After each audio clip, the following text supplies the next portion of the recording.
Vamos retornando para a parte final da aula. Para variar, conversei demais de novo, né? Mas é o bom dessa matéria é que a gente pode conversar, que sempre dá tempo, né? Vamos lá, vamos calcular o trabalho de um gás? Troquei, você tinha escolhido na direção Y. Eu vou colocar um outro sistema, porque eu quero fazer mais detalhadinho, tá? Vou colocar um sistema de referência aqui. O sistema de referência que eu vou colocar, aqui está o pistão. Para onde o pistão pode se mover? Apenas ao longo do eixo X. Como a gente já definiu o nosso critério, que o trabalho vai ser positivo se for um trabalho de expansão, e o trabalho vai ser negativo se for um trabalho de compressão, tá? Eu vou colocar o eixo X aqui, ó, orientar ele assim. Só preciso do eixo X. Ah, por que você não vai colocar o eixo Y? Porque o meu trabalho, o pistão só vai se mover ao longo do eixo X. Tudo bem? Ele vai ser positivo se aquilo ali aumentar e vai ser negativo se aquilo ali diminuir. Do finalzinho da aula passada, eu posso escrever que o trabalho das forças de pressão do gás é a integral desde a posição x inicial até a posição x final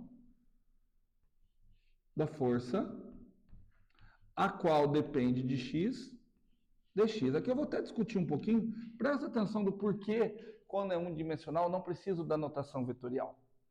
Imagina o seguinte, Eleandro, se a força está para lá e o deslocamento está para lá, o trabalho é positivo ou negativo? Positivo porque a força está realizando um trabalho que está auxiliando no deslocamento. Certo? Se a força está para lá e o deslocamento está para cá, um trabalho negativo. Ah, mas como que isso entra na integral? Porque se a força está para lá, a força é positiva.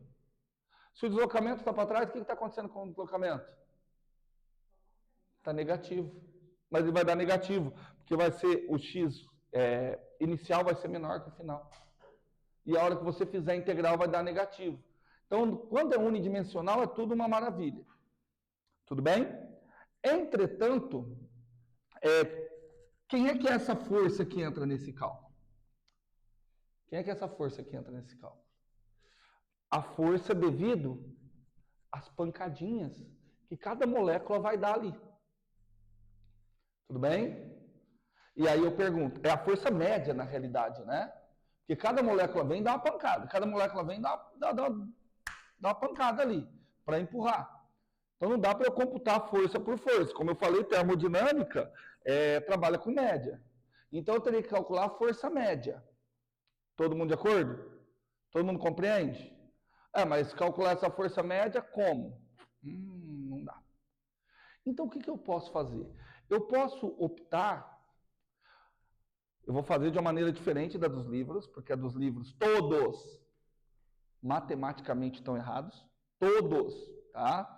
Quem quiser, faz o corte aí, eu vou até aparecer aqui na câmera. Tenta me processar que eu mostro que todos os livros fazem essa demonstração errada. Tá bom? Depois eu vou fazer a demonstração que os livros fazem. Então, eu vou fazer a demonstração matematicamente correta. Tá bom? Eu vou fazer uma troca de variável. Vocês já aprenderam integral via troca de variável, né? Já aprenderam, né? Então, eu vou fazer o seguinte. Se eu considerar que aqui é o ponto zero, isso daqui é a área, que eu vou chamar de A, ó, área do pistão, que eu vou chamar de A. Tudo bem? A área do pistão. A posição inicial do pistão, não precisa nem ser inicial, a posição qualquer do pistão é dado por isso aqui, X. Tudo bem? Quanto que dá o produto A vezes X? Qual o significado do produto A vezes X naquele contexto que está ali? O volume ocupado pelo gás. Certo, Carlota?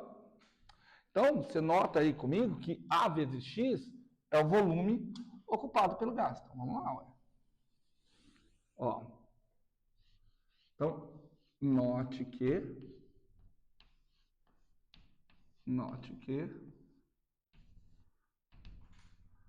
A vezes X é igual a V, que eu vou chamar de volume do gás. Então, eu vou fazer a seguinte troca de variável. Para mim, qual é mais vantajoso de eu trabalhar no cálculo do trabalho? É mais vantajoso eu trabalhar com o deslocamento do pistão, ou é mais vantajoso eu trabalhar na variável volume do gás? Qual que é mais vantajoso? Volume, porque a gente já conhece um monte de relação que envolve volume. Então, eu vou fazer a seguinte troca de variável. Ao invés de x, x é a minha variável, eu vou trocar para a variável v sobre a. Tá vendo que eu estou fazendo igualzinho que vocês fazem lá em... Como vocês falam? Lá em cálculo, né? Vocês tinham lá um x, aí vocês chamam, troca para u. Aí vocês fazem, por exemplo, u é x ao quadrado. E aí qual que é o próximo passo? Achar o du. Aqui o meu próximo passo é achar o dx. Veja se vocês concordam comigo que dx é igual 1 sobre A, porque o A é constante, dV. O que eu estou querendo dizer com isso, gente? X é uma função que depende do volume, certo? Pequenas variações em X acarretam em pequenas variações em quem? No volume. Deixa eu dar outro exemplo. Vocês trabalham muito com isso, né? Vocês fazem essa troca de variável, né? U é igual a x ao quadrado, não é? Pequenas variações em U, eu vou chamar de du. Pequenas variações em x é x mais um ΔX, né? Então, mais x mais um ΔX ao quadrado, o que vai... Ó, pequenas variações em U me geram um du. Vamos fazer pequenas variações em x? Então, vai ser x mais... Vou chamar de dx, tá? Mas não ao quadrado. Quanto que vai dar? X ao quadrado, 2x dx, mais dx quadrado. Só que as variações são pequenas, né? Se a variação em x é pequena, o que acontece com o dx ao quadrado? Menor ainda. Tchau. Se o u era x quadrado, quando eu variar, vai ficar x quadrado menos x quadrado, cai. O que virou? 2x dx. Então, pequenas variações em u geram du dx. É exatamente o que eu falei na aula passada sobre derivada. Tudo bem? O que eu falei que era a derivada? A derivada é o coeficiente de proporcionalidade entre pequenas variações de uma variável e pequenas variações na imagem, né? Então, du 2x dx. Tudo bem? Só que, em geral, o que se faz? Faz assim, ó, du dx é igual a x quadrado, e aí passa o dx multiplicando, né? Não sei se vocês já viram isso. Matematicamente isso não faz sentido nenhum. Só dá certo, mas matematicamente não faz sentido nenhum. du e dx não são números. Tá? Lá na análise funcional, você até vai interpretar eles como uma base num sistema, mas eles não são números. Então, aí aqui eu fiz a mesma coisa. Certo? Só como aqui x dependia linearmente de v, então dx aparece só 1 sobre a dv. De acordo? Certo, Maria? E aí, qual que é o próximo passo? O próximo passo é ver os limites de integração, né? Vamos ver os limites de integração? Só que agora o meu limite de integração é o seguinte. Quando x é igual a x inicial, acarreta que o meu volume vai ser quanto? Se eu trocar aqui por x inicial, quem que vai ficar meu volume? A área vezes o x inicial. Quem que é a área vezes o x inicial? É o volume inicial. Acarreta que o meu volume vai ser o meu volume inicial. E faz sentido, né? Que eu estou trocando a variável de integração. Saindo da variável x para a variável volume. Quando x... Agora a pergunta difícil, hein? Quando x é meu x final, acarreta que o meu volume vai ser quem? Volume final. Pronto, pronto. Integral quase trocada.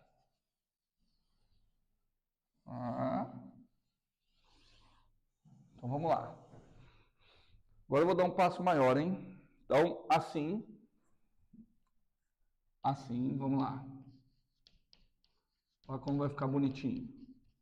Olha como vai ficar bonitinho. O trabalho das forças de pressão do gás é igual a integral. Opa, agora trocou, né? Não é mais de x inicial até x final. Ela é do quê? Volume inicial até o volume final. Ok. Agora não é mais F dependendo de X, né? Agora é F dependendo de V. Porque eu troquei a variável. Então vai ficar F dependendo de V vezes o dx. Quem que eu vou pôr no lugar do dx?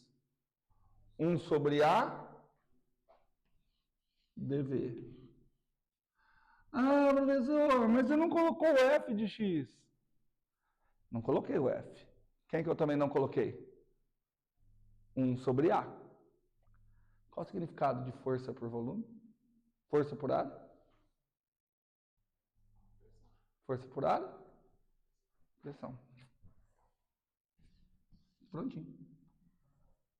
Agora faz mais sentido. Certo? Entenderam? Entendeu, Raíssa?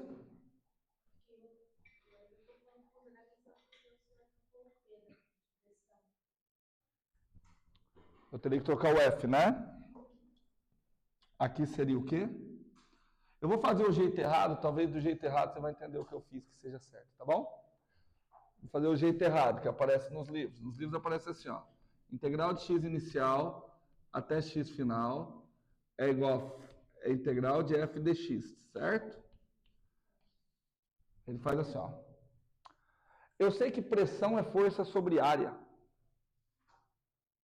Tudo bem? Então, força é pressão vezes a área. Tudo bem? Aí eu vou fazer aqui, então, pressão vezes a área vezes dx. Só que área vezes dx é um pequeno pedacinho de volume. Área vezes dx é o dv. Então aqui agora eu troco de V0 para V final. No caso, o dv é 1 sobre a área. Não, ó. Aí o que ficou aqui? O correto. F de x. Então ficou F dx. Quem que eu troquei dx? 1 sobre a área dv. Não ficou F sobre a área? Quem é F sobre a área? Pressão. Tudo bem?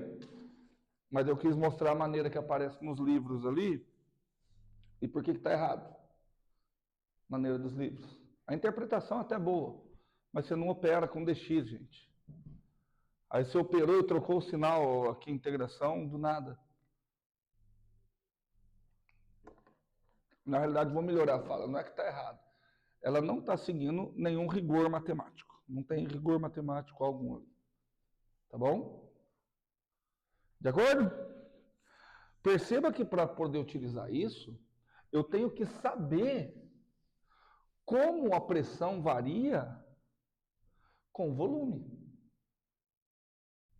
Tudo bem? Eu tenho que saber como a pressão varia com o volume. Certo? Então, tem algum lugar que vocês sabem como é que a pressão varia com o volume? Só para a gente poder ir embora? Não, ué.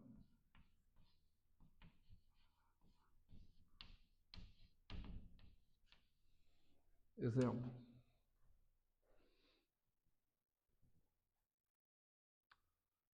É o seguinte.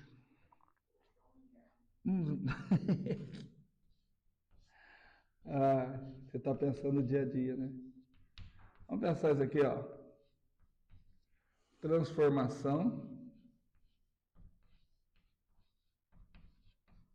isotérmica.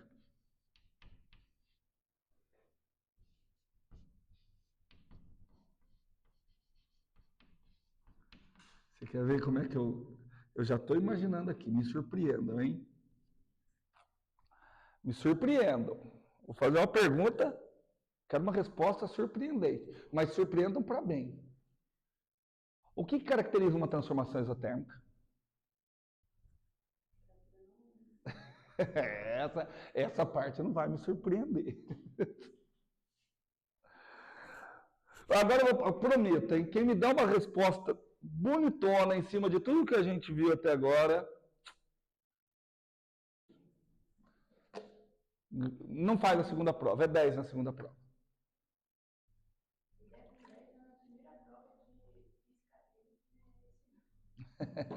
Vamos lá. Como é que se dá uma... me fala uma característica legal de transformação isotérmica.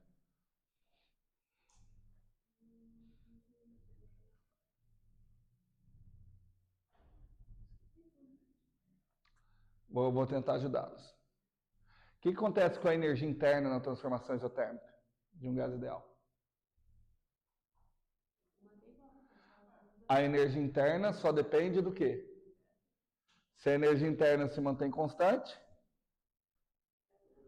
a temperatura é constante. Então, vou perguntar de novo. O que acontece com a variação da energia interna na transformação isotérmica? É nula. Certo? Então, vamos lá. Ó.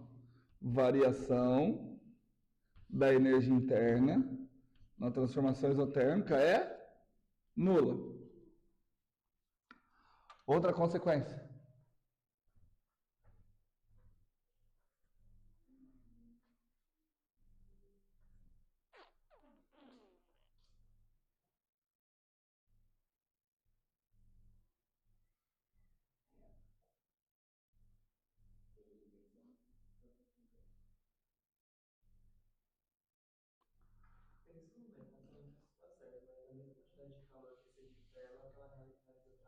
Era isso que eu queria.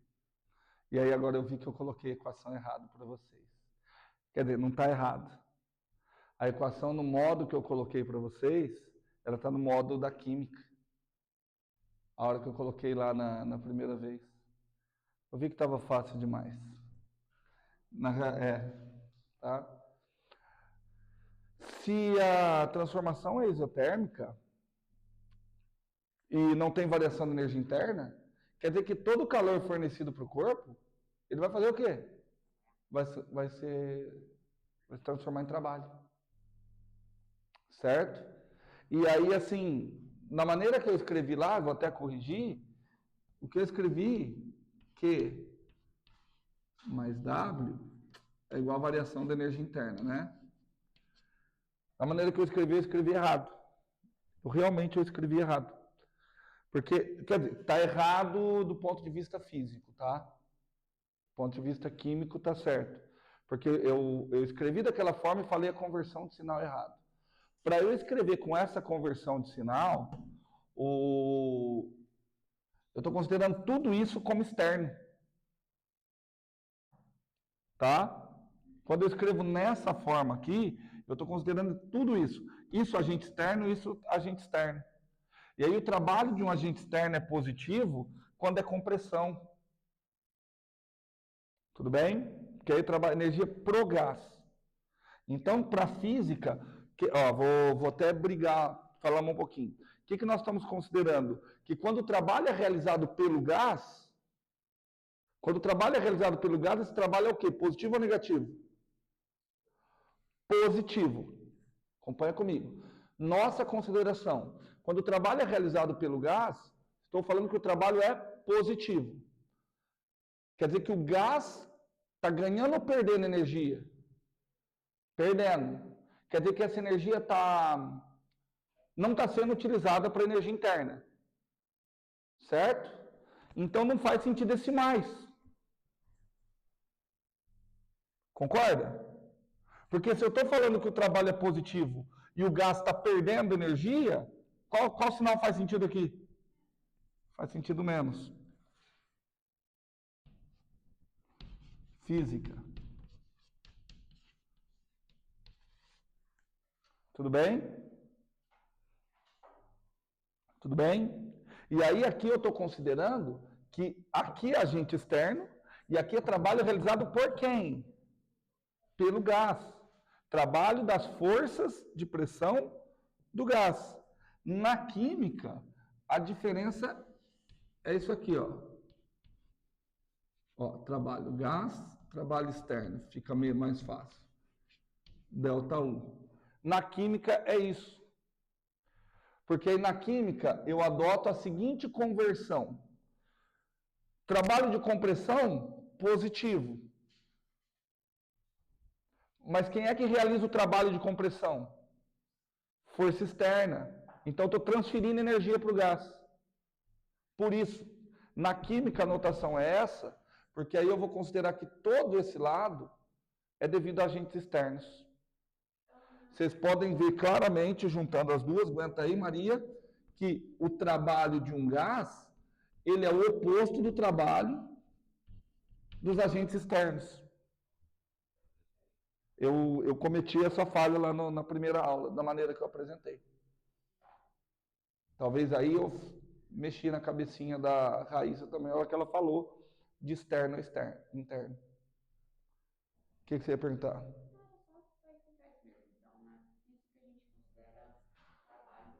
Do gás. Na física não, você tem a liberdade, tá?